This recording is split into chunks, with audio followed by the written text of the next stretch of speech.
What's going on, everyone? Welcome to another video breakdown of Cole Wolf. Thank you for sending another video out, guys. If you want to do all this, I appreciate it. I want to get right to this because this video is long. So let's get to it. Now, I started with, I did a lot of edits in this because there was a lot of travel time on this order. One thing I noticed on this, guys, because obviously I watched it because I edited it, there was a lot of good things that I like that he does in this video, and there's a lot of bad things. I think he moves cases around way too much on this order, Cole Wolf. I'm sorry, but I just noticed that on this one, way too much moving cases around. I don't mind moving cases around to get a solid base, but on this video here, just a little too much, guys. So I do like what he's doing right here. We're starting off, you know, we're getting a lot of oddball cases, and you know, and he's just throwing the cat foods down, just throwing cases down just to get the flow moving. I do this a lot where, you know, if I'm getting a lot of different type cases like this, I just like to get the flow moving and grab get a bunch of cases so I can organize my palette instead of moving cases around as you're selecting and then you find out something else is going to work, you know, because like I said, guys, the base is the most important part of your palette. So this is a type of order where I stress that the touch once mentality needs to go out the door, all right?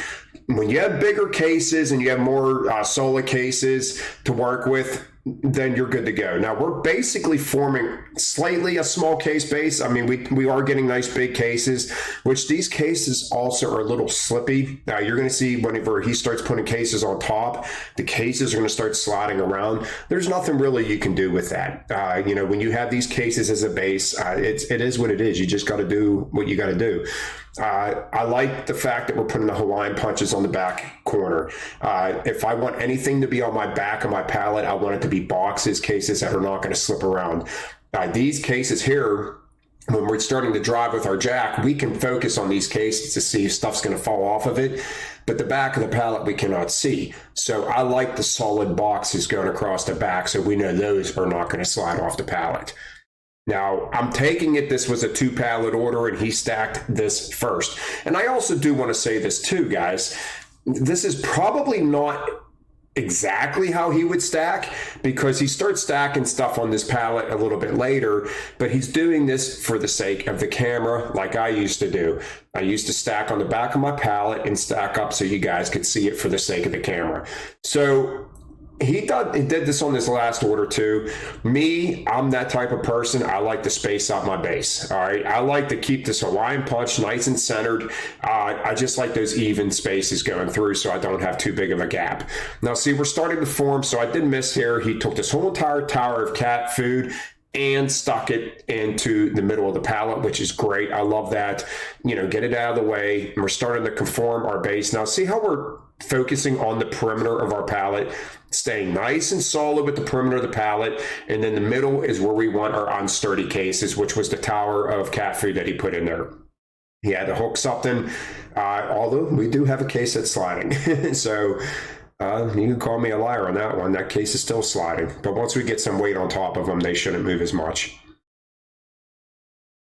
I'm taking it you guys got fans blowing it. We got fans on our walls in our warehouse whenever it gets hot outside. Now, he's in Florida, so I'm sure these fans are running probably nonstop throughout the year. Ours get boxed up during the wintertime. They actually just took the boxes off the fans, and they will be turning them on probably in the next month.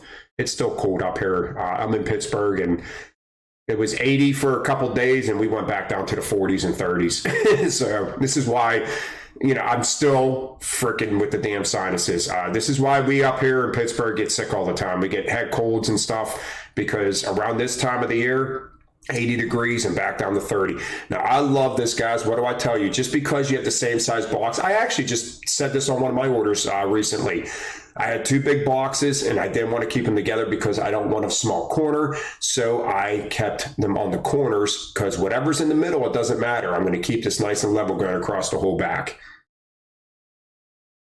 So cases on their sides, not a big deal because he's hiding these in the crevices. They are going to not get any weight put on top of them. I would rather have this back case spaced out than put weight on it. Now, these oils right here, this is where I'm thinking that he has a two pallet order. and he's just throwing these oils here, and he's just going to let, just worry about them at a later time.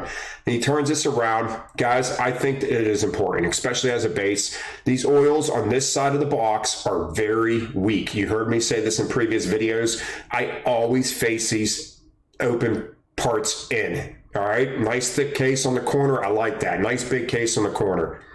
See, we're going to get the slide going. It's the nature of the beast when you have slippery cases on the bottom. And I like to tuck those in the middle, but when you had as many as him to start off with, you can't. Now see, perfect. Nice small case, it lines up perfect. Now imagine him having that big box over and this little case on the corner. See what I mean, guys? You want your nice strong cases on the corners, and that worked out perfectly. Remember, guys, I did say I edited a lot. See how we're a little unstable in the middle? Who cares? We got a nice solid perimeter gun around this pallet, and we're going to have a nice strong, and that's not cross and T, guys. Right down the middle is where we want our smaller, weak cases. Now, I like what he does here. You get a bigger case, guys, your warehouse is not slotted perfectly. So he gets a bigger case, and he puts that down. So if I had a small case down there and I got a bigger case, I'm going to do the same thing. I'm going to hurry up and swap that around so I'm not doing a balancing act. You want the bigger cases working its way up. And we're just working on, working our way up the pallet. Now, that small case he put on the side there, I'm not a fan of that. So I would have kept it in the middle, or just even tossed it on these oils and used it at a later time for a filler case, because you just have that small gap you might be able to use that case at a later time. So the bakery bag, I want to say this is Cold Wolf's system, because he put the bakery bag on his last order in the same spot. Me personally, I would have left one right here. I got a case sliding. You got a nice heavy bakery bag. We have a high and a low, and I could even this out with the bakery bag by slapping it like he did. To me, this is too much of a dip coming into my liking. I would have left it on the corner right here, and I would have had another bakery bag coming back this way. But what he is doing is also fine. Just because I don't like something doesn't mean it's right. All right, so I want to focus on this guy over here for a minute. So he's obviously throwing over here. He threw his bakery bags right here, and then he's throwing them over here. He didn't want to walk around his forks like, 4 or 5 times. But see how he took his bakery bags, column stacked them to be a little higher than his oils, and now he's probably going to try to do a tie-in. But I like what Cold Wolf's doing back here. We're keeping a nice strong back, so we're really tying in the back of this pallet. But like I said, me personally, just because this case slides, I would have, see it slid again. I would have put a bakery bag right here. Now this bag right here, I don't remember how many times. We'll count it. I think he moves it at least 6 times, 5 or 6 times. Certain cases. So now, Cold Wolf's been doing this for about 1.5 years. So, and right here, we're putting a case in the part of the pallet I cannot stand. I always face cases in. I will never in a million years do this. Does not mean I'm right. It just means that I have a different way of doing things. So even though Cold Wolf follows my system to a certain point, he still has some of his own things that he's comfortable with doing, and that's fine. I got no problem with that, but I would never put cases like that in that part of the pallet. Just not how I do things. So right here, he's going to move that case again, which I like this better. So we put the first case this way, and it's also going to keep this case from sliding. See, to me, this case should have came in. I'm bringing this case in to tie this in. I don't like this right here. I'm trying to stick to my 5 block, but I do like these cases coming back in.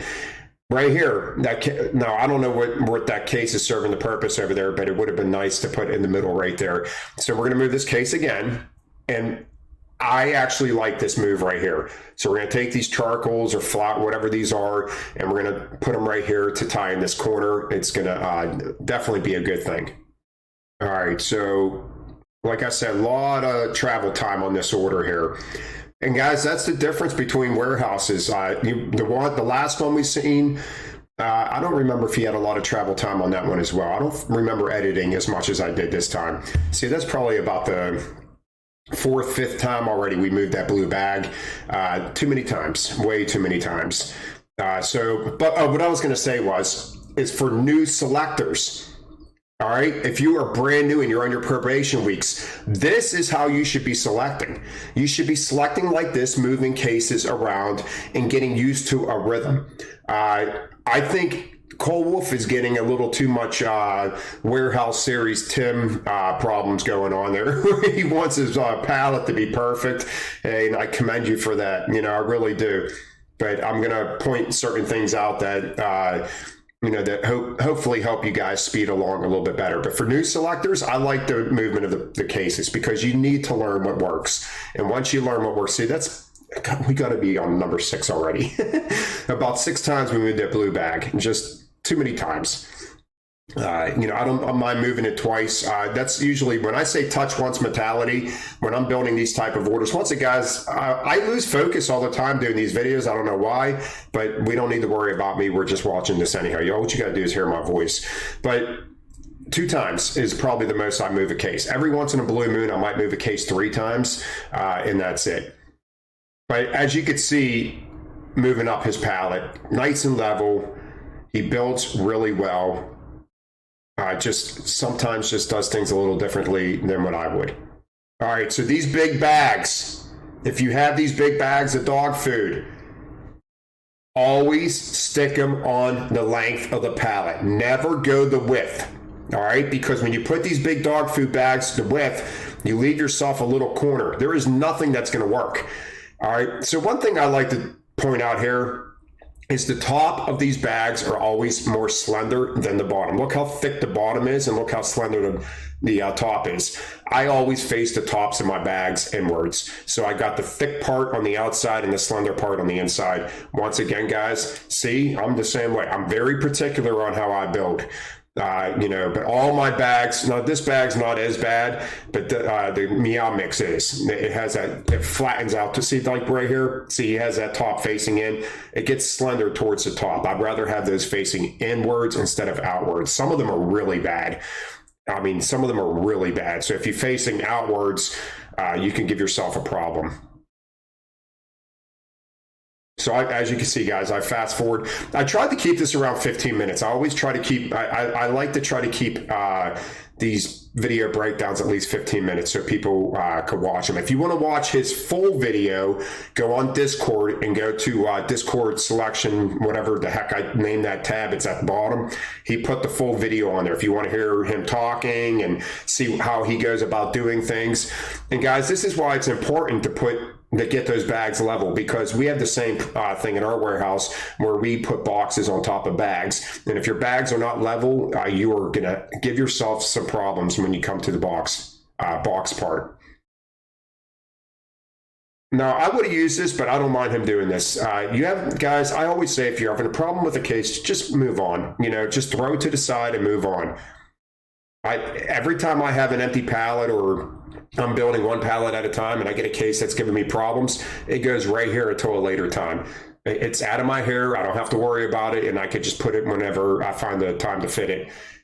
Right here, we're getting some boxes. I like, you know, I keep my boxes up front. I don't know, you know, what's coming later if I'm getting heavier stuff in the back, but I like having my boxes up front. All right, guys, where are we at here? We don't have much time left, a couple more minutes. We're moving pretty good through here.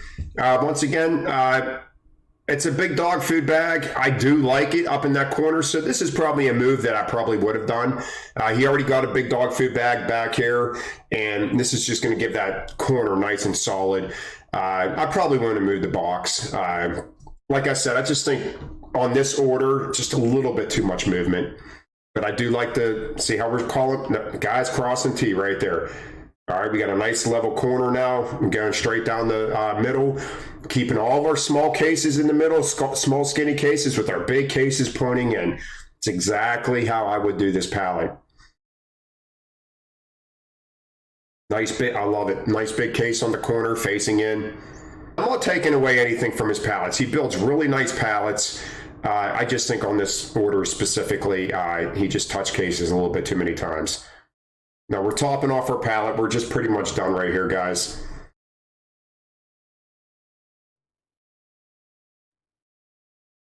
And that's going to be the last case, and I'm going to pause this for a second. So see how he turned that? I don't know how much higher his pallet goes. Like I said, I have a feeling he has a whole other pallet he's getting ready to stack. He might even swap them around and put this pallet on the back.